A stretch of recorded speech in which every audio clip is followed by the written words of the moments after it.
Hey there, and welcome back to Rival Reviews.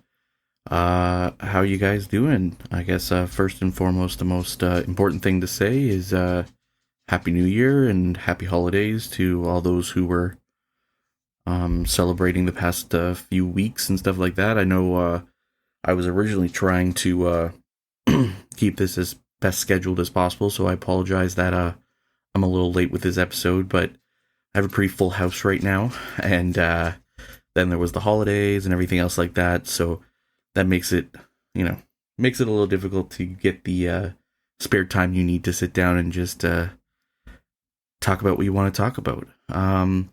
So I thought for this week, what would actually fit the bill pretty nicely, now that it's a new year.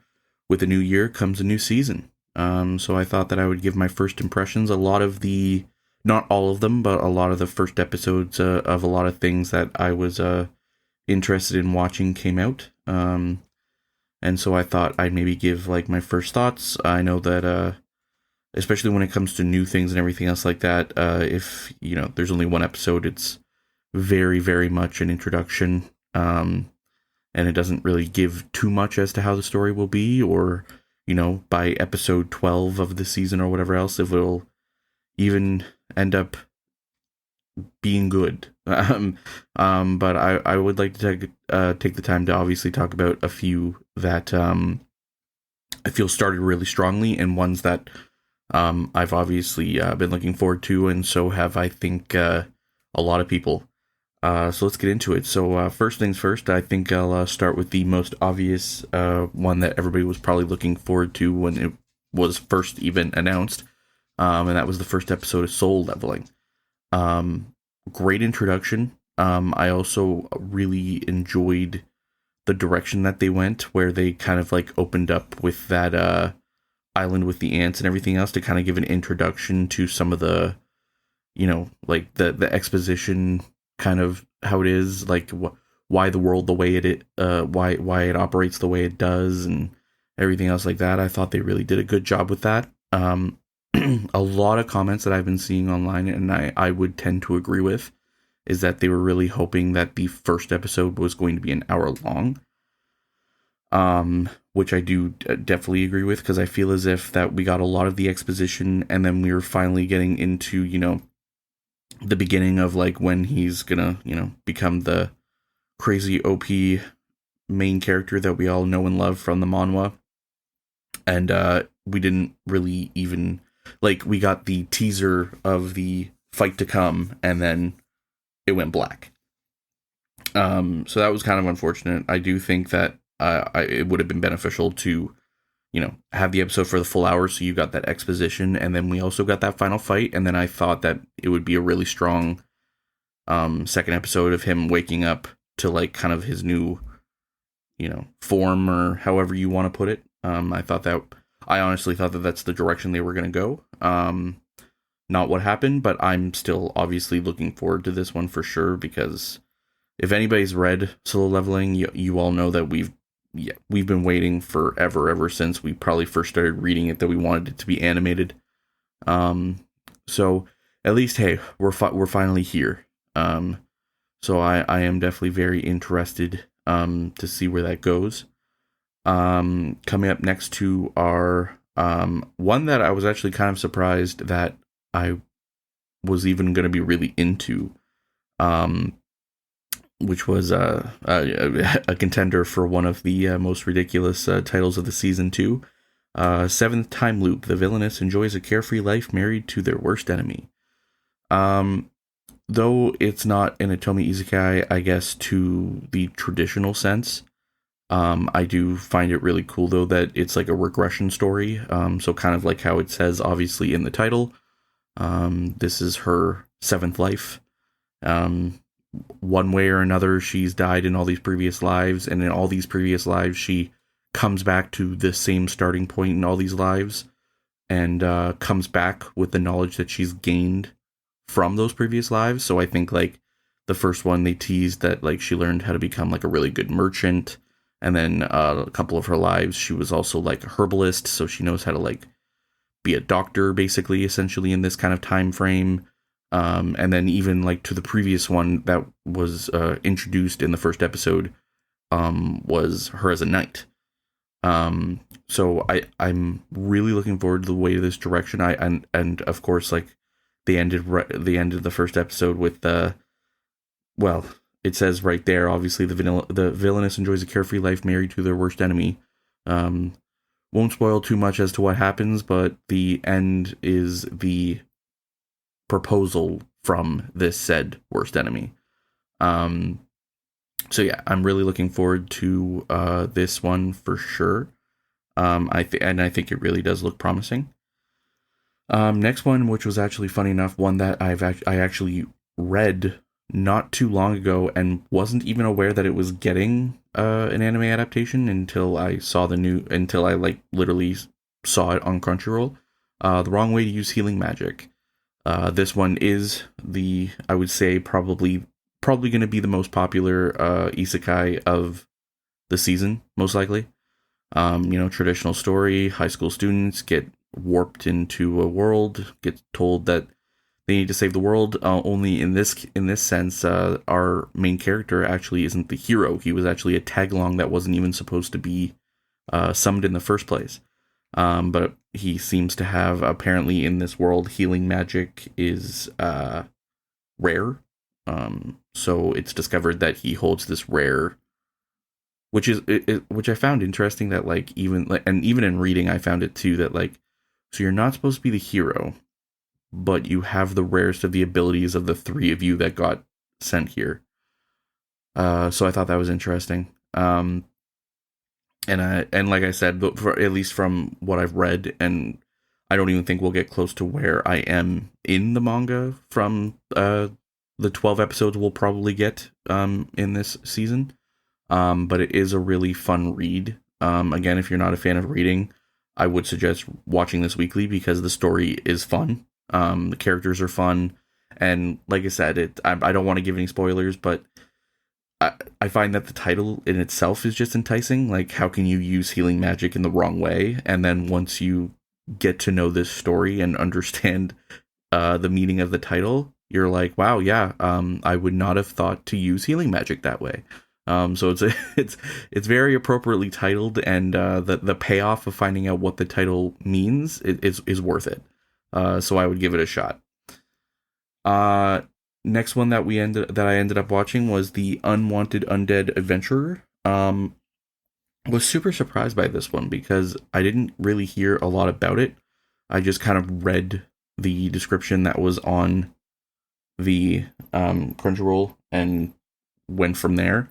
And I found it very fun that it kind of encompasses different elements from a couple ones that I've read, where like it was very reminiscent, at least in me, to this manhwa that I've read, or I guess I'm currently reading, called The Undead Ranker.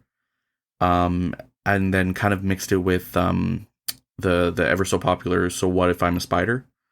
I find that it's very reminiscent to both of those. So essentially kind of how it all goes down is that, he's an adventurer and he dies and he wakes up and becomes an undead, and he learns that he can actually still rank and still like become stronger by killing like the things in the dungeon that he died in and everything else like that.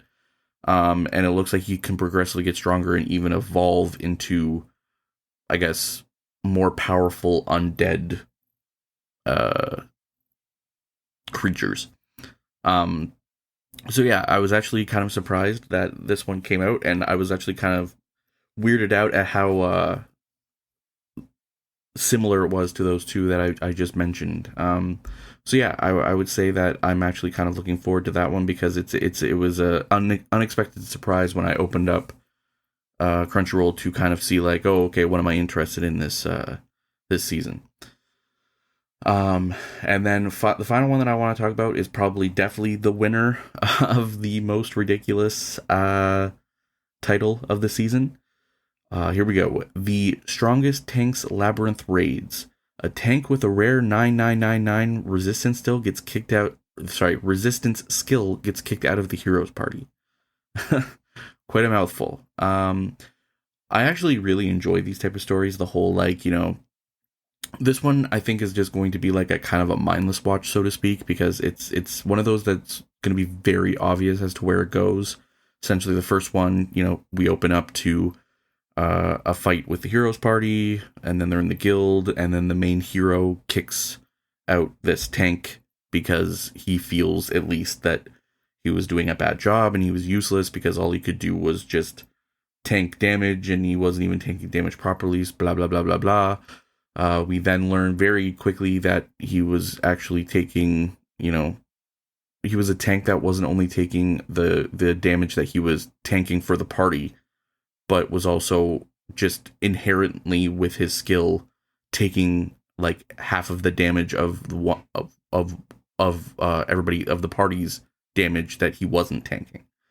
So obviously, I think this is going to go down the route that the heroes party is going to go in with their new party and learn very quickly that the tank wasn't so useless, and obviously hilarity will ensue. Like I said, I don't think this, I don't see this anime winning any awards or anything like that, but I do think that it will be a fun read because I actually do kind of enjoy this. I don't know. I guess you can call it an archetype of the whole like. Everybody the hero thinks that he's a useless party member, so he kicks him out, and then lo and behold, discovers that he was actually not useless the entire time. You can probably see these from past other 12 season one-offs that you've seen, like there was that Tamer one a few seasons ago. There's the Red Mage one that I think is pretty popular. And they all kind of follow the same thing where like the hero's like, oh, actually, they were pretty useful. And then, they try to be like pompous and go, okay, I'll let you back in, I guess. Not actually like, being like, hey, I messed up. But they're fun watches. So if you're looking for something mindless to kind of just add to your queue because you feel like the queue, because I know that everybody kind of feels that in the winter that their queues are a little light. So if you feel that you maybe need a little something else to kind of add while you're waiting for your other stuff to load up, I would go ahead and I would add it. It's a fun watch. And then the returning ones that I kind of wanted to highlight, first and foremost, probably Blue Exorcist for anybody who was a fan.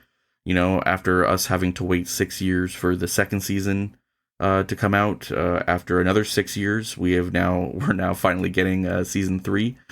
So I think that's a lot of people are probably excited for that. Personally, the sequel that I'm most excited for, that's coming out this season, that already the first episode is out, is Mashle season 2. This is as I've kind of equated to in past episodes.